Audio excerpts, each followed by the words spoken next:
This video is designed to dispel some myths that I hear from projectors all the time about manifesting. How it doesn't work for us projectors, all the questions and concerns and like misunderstandings that projectors have. So this is going to be like a mini masterclass on manifesting as a projector. If you see me looking down, I'm using my notes to just make sure that my undefined throat doesn't go on extra little side quests because there's so much that I could teach on this topic, and I want to make sure that I say the most important things so that you can get moving and get on with it. So make sure you stay to the end because I'm going to walk through all of the pieces that you'll need. Now, this video was prompted by a question that I was asked here on the YouTube channel that I'll share on the screen in a minute because it's quite a chunky question. But I want you to know who this video is going to be most helpful for. If you are a projector who is struggling to manifest, or you're getting confused about the right way to manifest for your design, or you're feeling powerless since learning about human design because you think that manifesting is for other types, like it's only for manifestors or it's only for manifesting generators, or if you're somebody, another human design type, who is supporting a projector, maybe they're somebody really near and dear to you, or maybe they're your client and you want to understand their process better, then this video is for you.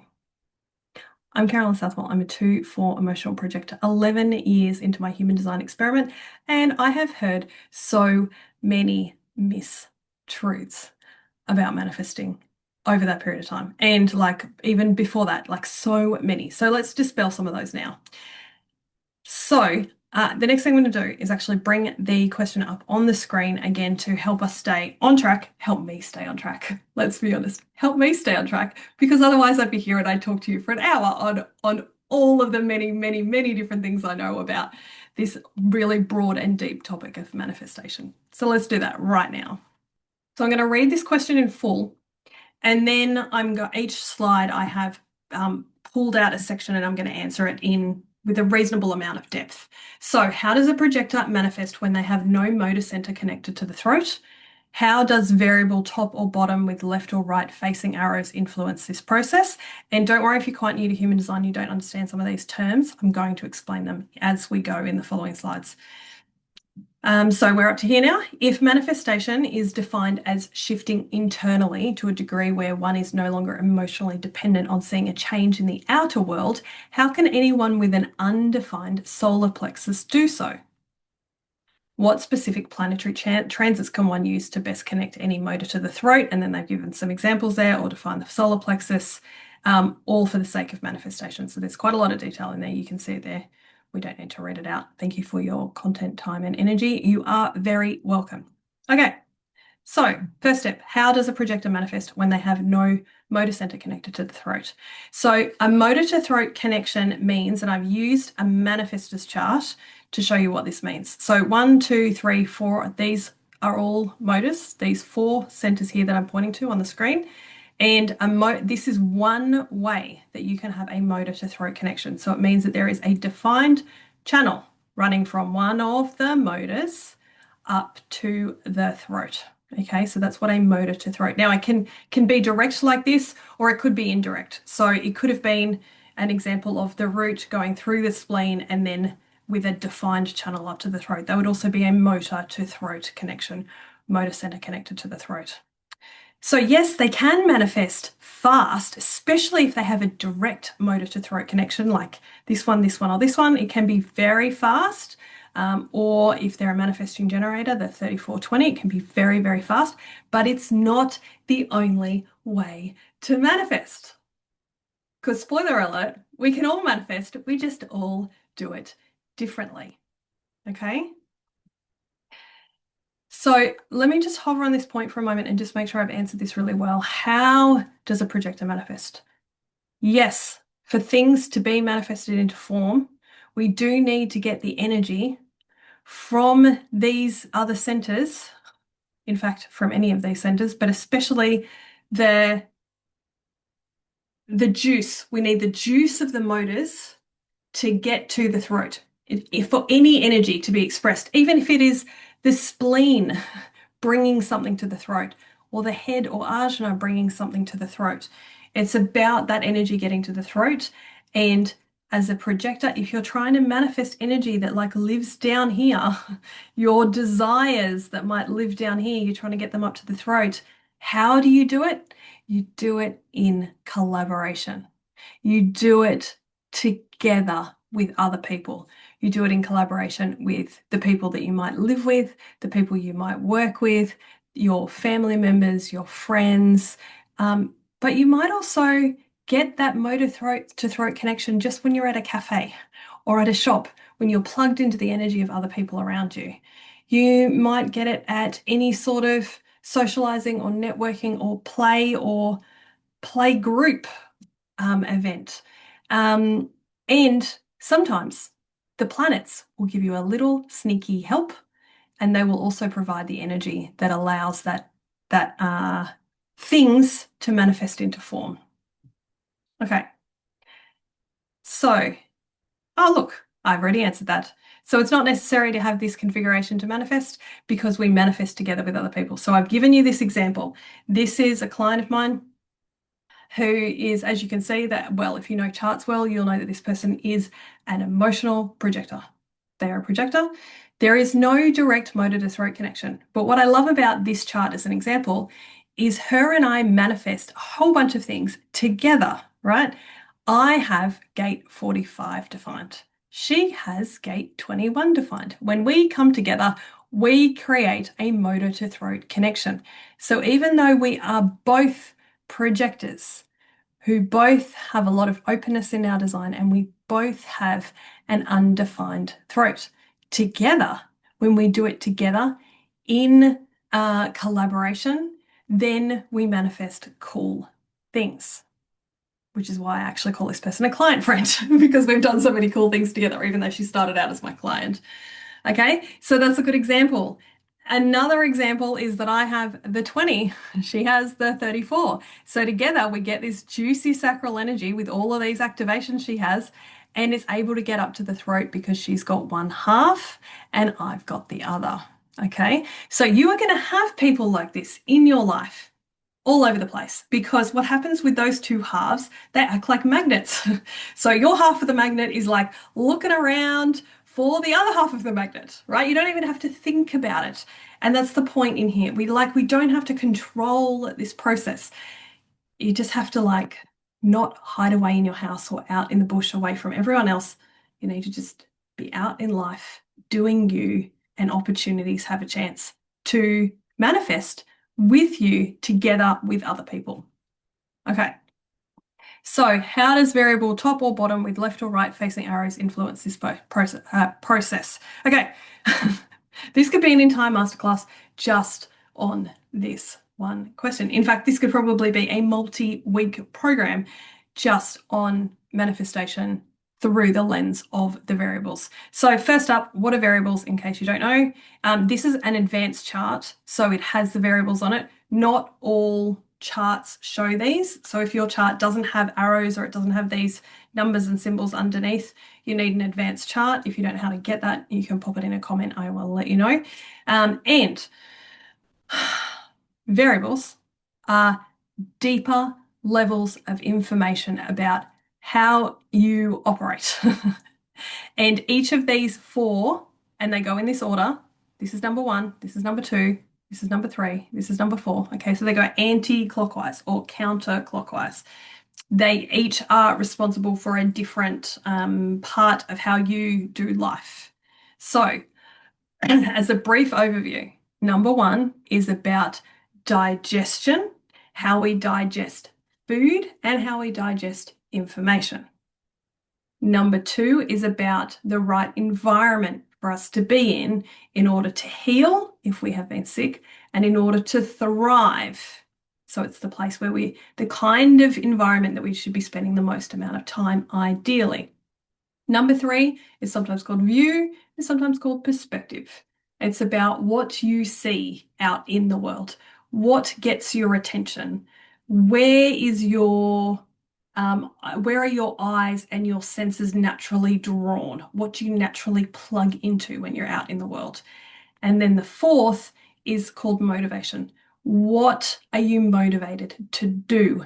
And how are you motivated to do it if you're doing it correctly?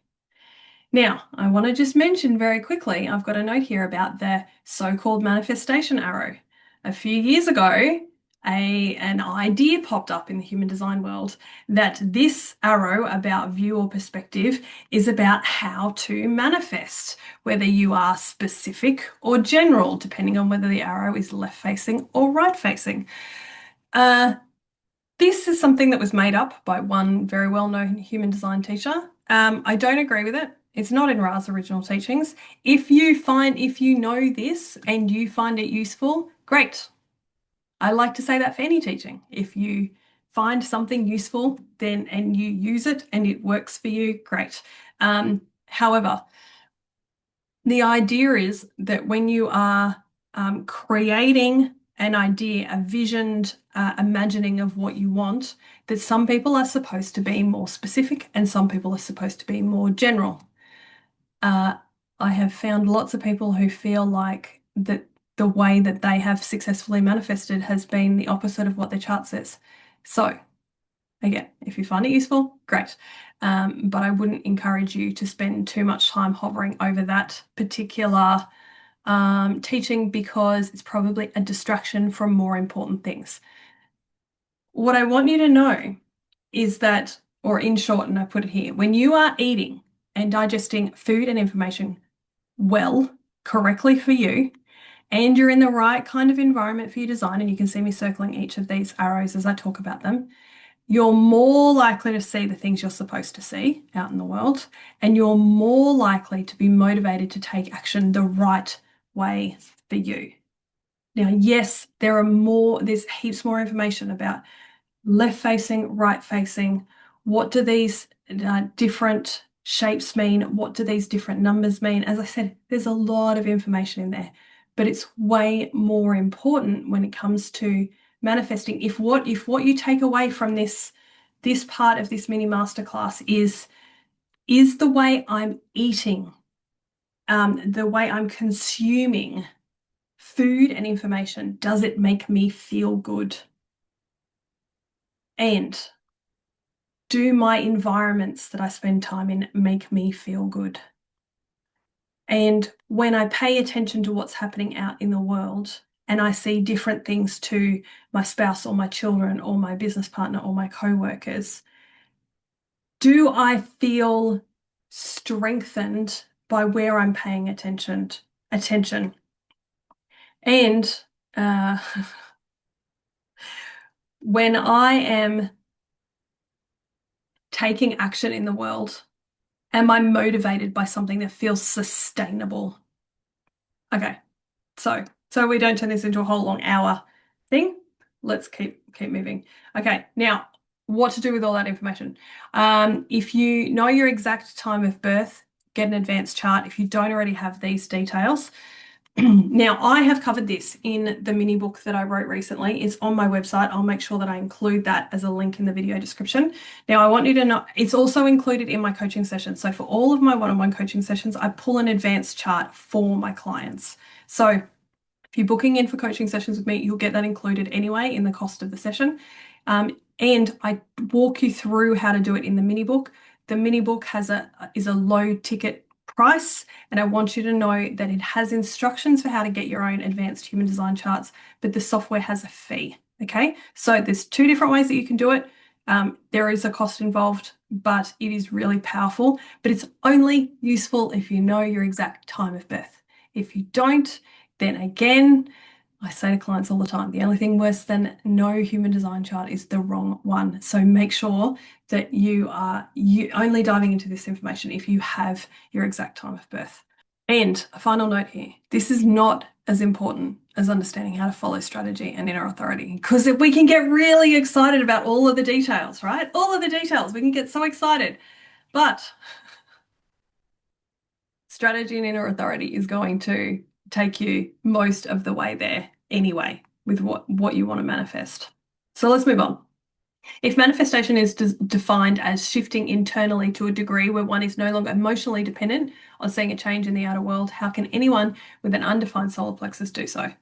Okay, so firstly, manifestation, if I give you a really solid definition from my perspective, Manifestation is the tangible result, as you can see in italics, of us taking our internal ideas or inspirations or thoughts or wants or desires and turning them into things, thoughts into things. Now, yes, for thoughts to become things, it requires us to, if I use their words, to no longer be emotionally dependent on seeing a change in the outer world. That is, that we have to let go of what we want in order to let it in. And if you've been playing with manifestation teachings for a while, you will already know that law, that principle, that you can't hold on to the thing and have it come to you. You have to let it go. So, in order to manifest, we have to know what we want. We have to clearly imagine what we want. We have to feel what it will feel like to have the thing that we say that we want. And then we have to let it go entirely. Okay? So back to this part of the question. I just want to hover on this bit in bold actually. How can anyone with an undefined solar plexus do so? So I've given you a chart example. If you're new to human design and you're not sure what an undefined solar plexus is, the solar plexus is this center here. When it is white with a gate activation, we call it undefined. So this is an undefined solar plexus. Okay. Sometimes people will say this is the center for emotional energy. So sometimes people will say, will refer to anyone who has an undefined solar plexus, which by the way is about half the world's population, as a person who is unemotional. I strongly dislike this term because every human being has emotions. We are all emotional beings. However, this person is only experiencing emotions in two specific situations, whereas an emotionally defined person is experiencing them in three different situations. So the person with an undefined solar plexus will experience emotions in reaction to things. So when you get triggered, when you get activated by something that happens, if something scary happens or something sad happens, you are going to, as a person with an undefined solar plexus, you're going to have a reaction to that, an emotional reaction, because you're human and that comes with a human body, right? The the thing that we're talking about when people talk about unemotional is that you are not generating your own emotions through your own body on a day-to-day normal basis, the way that us who are emotionally defined do. We are the ones that are sending it out into the world, and you are the ones who are receiving it, right? Wherever you see white, it is openness. So you are receiving that energy from other people. Okay, so this is true for you if you have an undefined solar plexus. That is, this triangle on the right-hand side is white. And it is true for your partner, your children, your co-workers, your parents, your best friend, anyone who has this configuration. You are, if you have an undefined solar plexus, receiving emotional energy from other people. Which means, if we come to this point here, it is actually easier for you to let go of emotions. Because here I am as an emotional being with an emotionally defined solar plexus, and I'm constantly generating my own emotions. Even on a normal, neutral, had enough sleep, nothing to react to, feel totally present, I'm still generating an emotional wave. But the undefined solar plexus doesn't do that. You are far more even keel. When I ask my undefined solar plexus people how they are, if they're present and grounded, they'll just say, yep, I'm fine. There's no content there. There's nothing there, right? It's just very stable. Yeah. Until one of us come along and like push it with our wave, right? So if we come back to this part of the question now, we're really clear on what this definition of having an undefined solar plexus actually means. How does anyone with an undefined solar plexus do this? They're talking about how do we shift our emotions internally to the degree where we're no longer emotionally dependent on the change on the outside world. I'm hoping that you can see now it has nothing to do with whether or not you are defined or undefined or completely open in your solar plexus. This is about whether you believe you can manifest, that you are manifesting every day, because you are. You're manifesting things every day, even if you're not manifesting the thing you want. You are manifesting every day because it's a part of being human. Can you believe that this is happening? And can you therefore give yourself permission to let go? Permission to let go of the fear that it won't happen, the fear of being disappointed, the resentment that it hasn't happened yet, the anger or frustration that other people have what you want. Can you let go of those? That is not dependent on whether or not your solar plexus is defined or undefined.